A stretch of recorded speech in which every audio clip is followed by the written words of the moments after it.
to the Pitcher Nail Down. I'm Jason Gilbo, JGilbo11. With me is Russell Clay at Russell J. Clay, taking a look at pitching on DraftKings and FanDuel tonight. And not a ton of good arms to kind of make you feel all warm inside for cash games. And I think it's more of a GPP night just because I do feel like there's definite blow-up potential with most of these guys.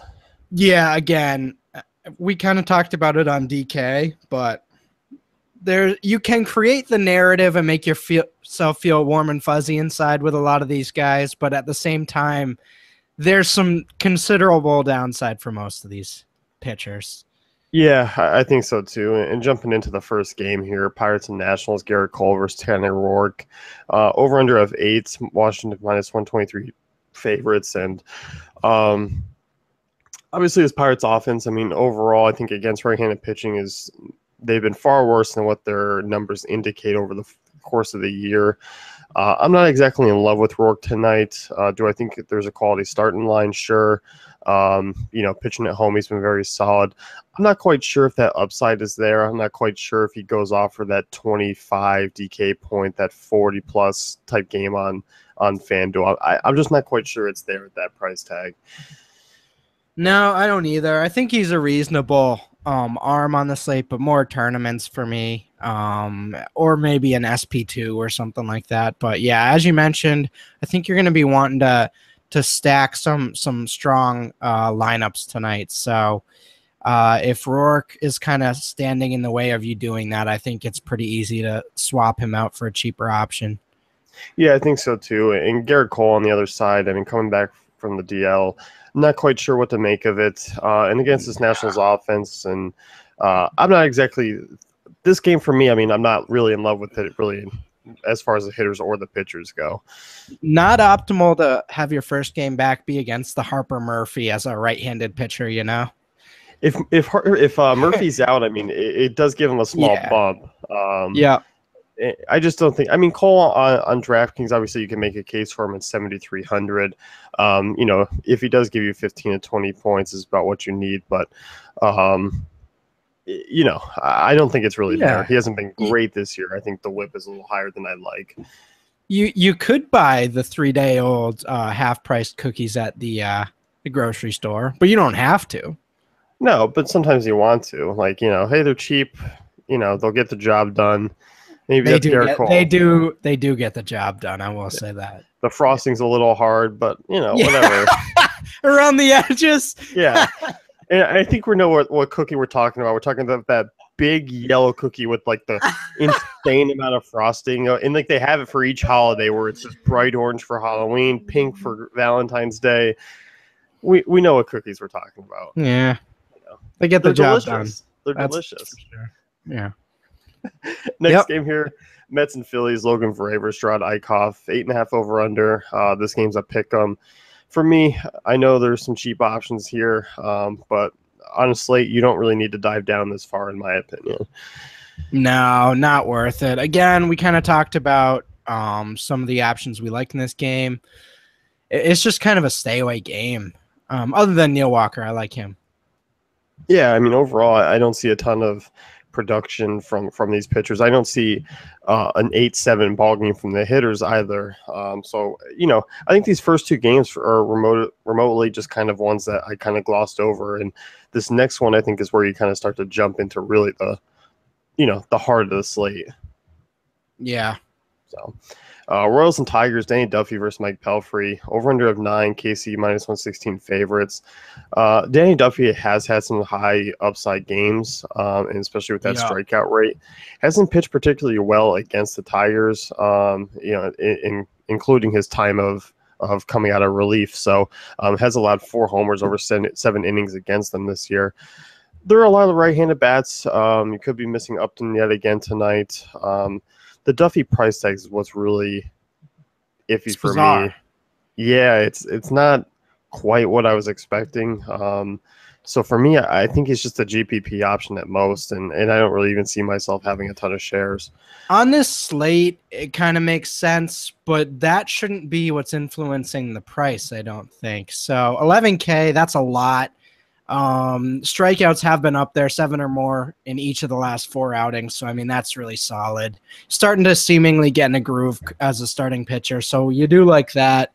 But the Tigers aren't a perfect matchup. You do like some of those righties in a contrarian tournament type of way.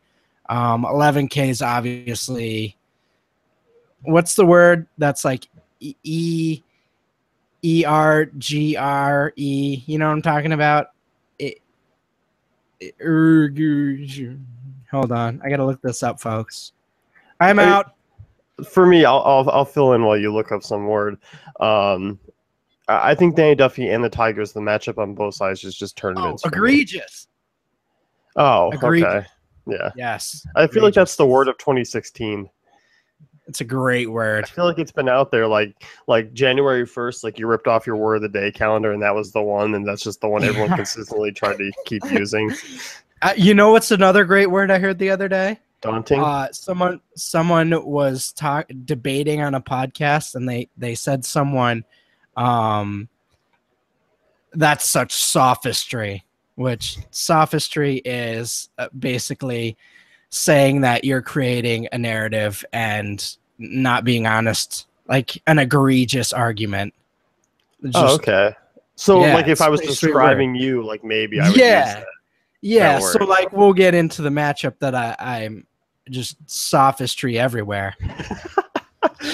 So I mean, obviously Mike Pelfrey, we shouldn't be having to talk about him really. No. He's never a good option. Never. No, never. So. 380 Woba against lefties, so that's a problem against Eric Hosmer there. Yeah, definitely. Indians and Twins, Trevor Bauer versus Tyler Duffy. Over-under of 9 here. Cleveland minus 129. This is so we're getting into the Bauer section, and this is the guy you're talking about where, you think he's the guy tonight. He's going to do the damage. He's going to go out and throw his quality start, get his win, and take you to the promised land. Yes, sir. But you're also aware of that there is a little bit lower floor. Yes, sir. With everyone here. I mean, everyone tonight has a lower floor. Yeah. So, everyone's kind of on the same boats, and Bauer's figured things out this year. Decent strikeout rate, 21%, pretty average. The home runs haven't really been an issue. The walk rate's a little bit down. So he has really figured things out a little bit here this year. And against his Twins offense, they have been better of late. They're starting to move up, 19th in WOBA against righties, 21% strikeout rate. So it's not quite the same. For me, I would not be shocked to see the Twins maybe put 3 or 4 earned runs against Bauer over maybe 6 innings of work for him. I think that's his floor. I don't think a shelling is going to happen. No, definitely not. But yeah, as you mentioned, that's in his range of outcomes, sort of getting beat up a little bit in the middle there. Overall, though, I mean, he is my cash arm tonight, but can't ignore the downside. So I think Sano and Dozier are certainly in play at their prices. Yeah, and you look at Bauer. I mean, Bauer's been solid. I mean, go back to the month of June, ERA right around 2. He's been great on the road this year, 2.57 ERA. So I don't hate Bauer tonight. I do think he's kind of a playable guy in all formats, and he kind of just shapes into Samardzija and Schumacher, and I just view them kind of all the same. Right. So as far as Duffy goes, I mean, there's no way I can really pick on this Cleveland offense right now. They just continue to be a team you just don't use pitchers against at this point. Really fun.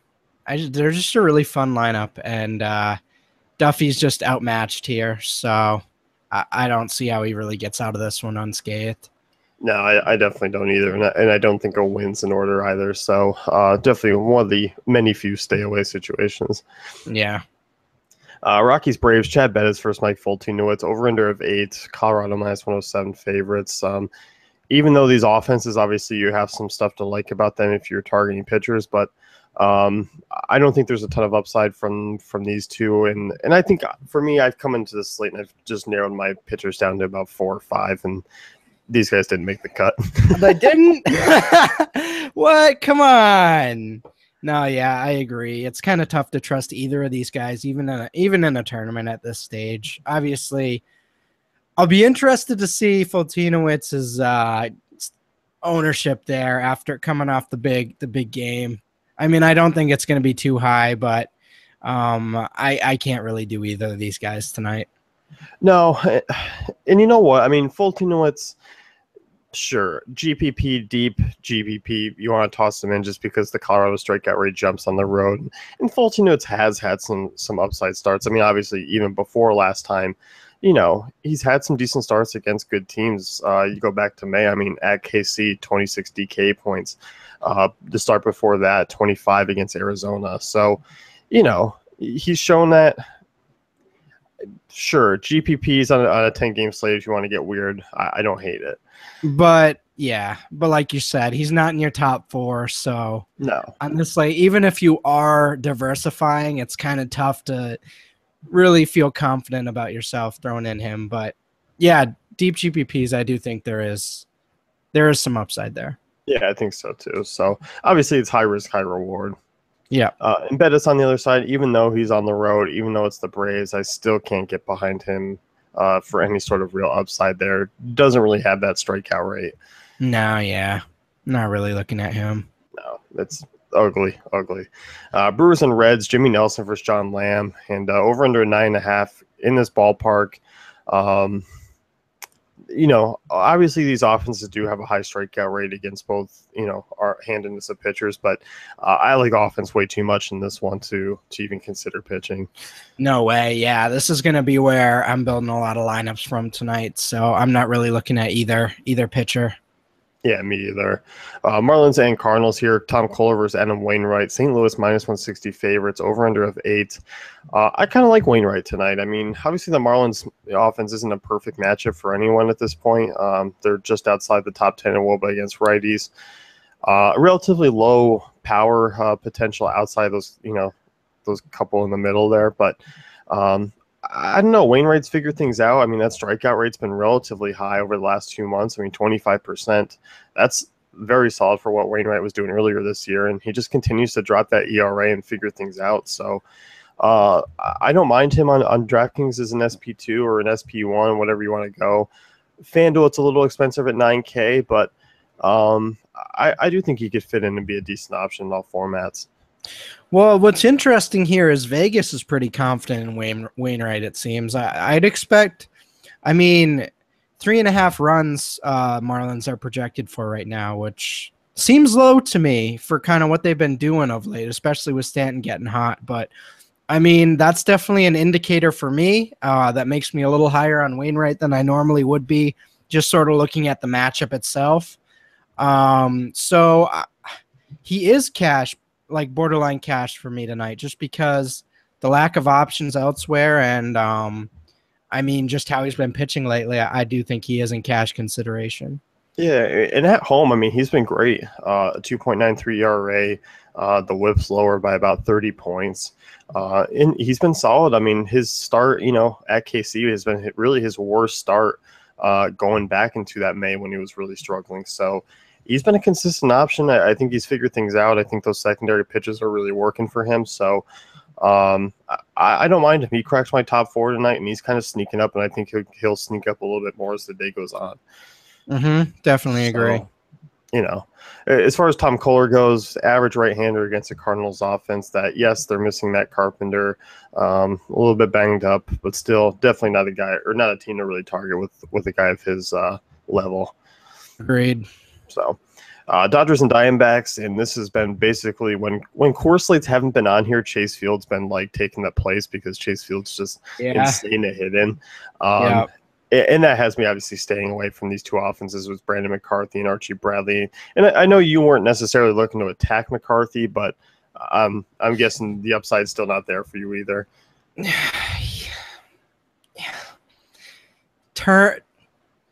Tournaments, I'm okay with him.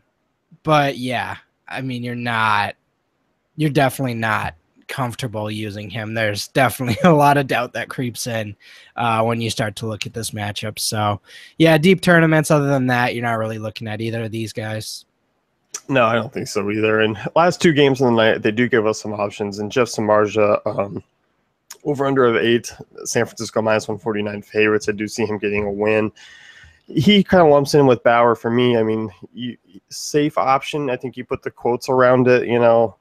he's a safe option. You kind of just say it through your teeth because he's not a safe option. It's no one's safe on this slate. And you look at June and head into July, he's been awful. I mean, on a 397 WOBA, hasn't really been that great. Has struggled against lefties. Obviously, Petco helps him out a little bit, and obviously San Diego. I mean, still not good hold against on. righties. So 397 WOBA minus 100 is 297. So if you just take away 100 points off his WOBA, then it's pretty good. Yeah, just take a full 100 off for what he's been allowing over the last month and a half. Yeah, so WOBA, that's my new metric, WOBA minus 100. And anyone above a 350 gets minus 100. So I don't know. I've been testing it out. We'll see how it turns out. I mean, where is he ranked behind Bauer too? Is he your number 2 tonight? I mean, just given your new metric, I need to figure out how this works. Oh yes, he's actually my last place pitcher tonight. Yeah, based on the metrics I've been working on. Yes. But seriously, where does he rank for you? I mean, is he behind Bauer? I don't like it. Something stinks here. I do think he is a tournament play, but I don't think I'm necessarily SP2, but I don't feel good about it, So FanDuel, I mean, you're Bauer and cash. DK, you don't mind it just given its 2 SPs. I mean, I don't mind the price tag of 8,200. I thought he'd be a little bit more expensive just given the matchup. I'd rather go Wainwright, I think. So maybe Wainwright, my third. Bauer. Yeah. Yeah, I could definitely see that. And once again, we're creeping into the 4 that I was narrowing myself down. And San Diego has been better. That strikeout rate against right-handers is still very high, 24.4%. So Samardzija does have that upside. He's averaged has averaged 7 strikeouts in 3 starts against San Diego this season. So I do think there's some upside. I do think the win's there. And he is a guy who is playable in all formats on DK for me. FanDuel, I'm with you. I think I am a little bit more hesitant. But obviously on this slate, you are dealing with a lot of that. Right. So as far as the other side goes, I mean, Luis Perdomo, not a guy you're looking at over 70 ERA against this Giants offense. No. Yeah, we're definitely looking at using some Giants tonight. So coming from me, that's a nice vote of confidence here. White Sox and Angels, Matt Schumacher versus James Shields, and LA minus 146 favorites, 8.5 over under. Schumacher, obviously another intriguing option. I don't necessarily mind him. His pitch better at home this year. He's had a couple of rough starts of late, but against Boston and Baltimore, that's kind of expected. So he's been pitching relatively well, 23.4% strikeout rate. I don't mind Schumacher here. This White Sox offense continues to disappoint me night in and night out. He's another guy that I'm looking at over Samardzija, I think, especially with saving that 500. I think I'm just firing away with those 3 tonight. If I'm being honest about cash game options, those are my 3. Yeah, I'm definitely with you. I have Samardzija just a little bit more. I kind of think those 4 are the main guys to use tonight. And James Shields, would you like to just take this away? What? I don't know what you're talking about. James Shields? You want to talk about James Shields? What? Huh? Okay. I do think there's a reasonable range of outcomes here where he does have a decent start. And for 5,100 on this slate, with all the crappy pitching, I'm kind of in on him. But don't tell anyone. And, yeah. So I'm going to be firing away in some tournaments with James Shields tonight. Pray for me. Oh, just makes me sick thinking about it. Yep. So with that note, I mean, you could be very angry tomorrow morning with your podcast, and we'll know how your James Shields lineups go. Is that how we can assume? Yes. Okay. You'll tell by my tone very early in our first pod for sure. Okay, we'll definitely keep an eye out for that. So that's going to wrap things up here with a very ugly pitcher nail down. Be sure to check out DaveFantasyCafe.com for all great tools and content.